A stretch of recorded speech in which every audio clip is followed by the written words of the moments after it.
বিএনপির সঙ্গে জামাতের কৌশলগত একটা সম্পর্ক নির্বাচনী, আসন নির্বাচনের সংসদে মেজরিটি পাওয়ার ক্ষেত্রে একটা সমঝোতা।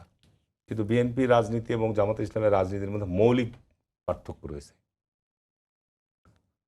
এখন জামাত ইসলামের রাজনীতির যে দর্শন, তারা আল কোরআনের আলো, ঘরে ঘরে জল, তারা ইসলামী শরিয়া আইন চালু করতে চায়, তাদের প্যাটার্ন ভিন্ন। এগুলো নিয়ে আলোচনা করতে গেলে আপনার যে বিষয়গুলো আসে, যে কর্মকাণ্ড জামাতের, দেখেন ইসলাম হচ্ছে একেবারে মৌলিক, ফান্ডামেন্টাল। কোরআন এবং হাদিসের কোনো বিষয় কিয়ামত পর্যন্ত অপরিবর্তিত, কোনো পরিবর্তন হবে না, কাউকে পরিবর্তন করার এখতিয়ার দেয়নি। কিন্তু আমি গত 50 বছরে জামাতে ইসলামের যে কর্মকাণ্ডের মধ্যে যে পরিবর্তনগুলো দেখছি, যদি একটা একটা করে আপনাকে আলোচনা করি, আপনি দেখবেন যে নারী নেতৃত্ব হারাম। এখন জামাত ইসলামের নারী সংগঠন আছে না? আছে না? ছাত্র সংগঠন বলেন, জামাতের সংগঠন আছে। এখন আল্লাহ পাক এই জন্যই কোরআনের মধ্যে স্পষ্ট আয়াত নাজিল করেছে যে হে বিশ্বাসীগণ, তোমরা পরিপূর্ণভাবে ইসলামে প্রবেশ করো, তোমরা শয়তানের পদঙ্ক অনুসরণ করিও না, নিশ্চয়ই শয়তান তোমাদের প্রকাশ্য শত্রু। এখন আমি কোরআনের মধ্যে যে অংশটুকু আমার পছন্দনীয়, আমি সেটুকু আমল করব, সেটুকু গ্রহণ করবো, যেটা আমার পছন্দ হয় সেটুকু আমি বাদ দিয়ে দেবো। তো আমি জামাত ইসলামের যে কর্মকাণ্ড নিয়ে যদি আপনি আলোচনা করতে যান, আল্লাহ পাক কোরআনের মধ্যে বলছে তোমরা কূটকৌশলের অংশগ্রহণ করো না। কূটকৌশলে যারা অংশগ্রহণ, তাদের চরিত্র হচ্ছে মুনাফিকি চরিত্র।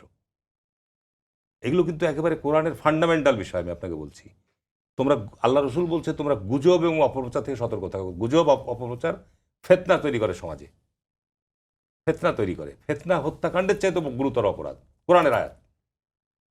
এখন ধরেন আজকে যদি বিশ্লেষণ এই জিনিসগুলো যান, আমাদের ভাই এখানে জামাত ইসলামের এখন নেতা, আগে সাবেক ছাত্র শিবিরের নেতা, এখন ধরেন যে জামাত ইসলাম আল্লাহ তারপরে আরও বলছে লোভ। আপনি পিয়ার চাচ্ছেন, এখন ধরেন পিয়ারের জন্য আপনার কর্মসূচি ঘোষণা করেছেন, পিয়ার দেখে ইসলাম কায়েম হবে? আল্লাহ রসুল একেবারে সই হাদিস থেকে আমি বলছি, আল্লাহ রসুলের সময় একজন সাহাবি, বড় মাপের সাহাবি, আল্লাহ রসুলের কাছে যখন আপনার ইসলামের বিজয় হলো, তখন দাবি করলো, আমি বলি শেষ করে দিয়েছি, তারপর আবার তো আসবে আলোচনা। আল্লাহ রসুলের কাছে দাবি করলো যে আমাকে একটা জায়গায় প্রশাসক হিসাবে বা তহসিলদার হিসাবে নিয়োগ দাও। আল্লাহ রসুল দেখলো যে তার মধ্যে লোভ প্রবেশ করেছে। আল্লাহ রসুলের জীবিত থাকা অবস্থায় তাকে কোথাও কোনো দায়িত্ব অর্পণ করে নাই। সুতরাং আপনি ইসলামের দাওয়াত দিবেন, এটা আল্লাহ পাক একেবারে, আল্লাহ রসুল সুস্পষ্টভাবে বলে দিয়েছে যে আপনি ইসলামী দাওয়াতের কার্যক্রমটা কীভাবে হবে। আল্লাহ রসুল এবং আল্লাহ সাহাবিরা যেভাবে আপনার ইসলামের দাওয়াত দিয়েছে, আপনি এখন দাওয়াত দিচ্ছেন কি পথে? যারা ইসলামের, আপনি বলছেন আপনার জামাতে শিবিরে যোগ দিন, জান্নাতের টিকিট নিন। কোথায় আছেন? এটা সর্বনাশ কত বড় আপনার এই সমস্ত সিরকি কথাবার্তা। আপনি জামাত ইসলামের আনুগত্য, এই জন্য বড় বড় স্কলাররা বলছে ধর্মীয় নিয়ে রাজনীতি করতে গেলে কী হবে, ইসলামী উম্মার মধ্যে বিভেদ বিভক্তি তৈরি হবে।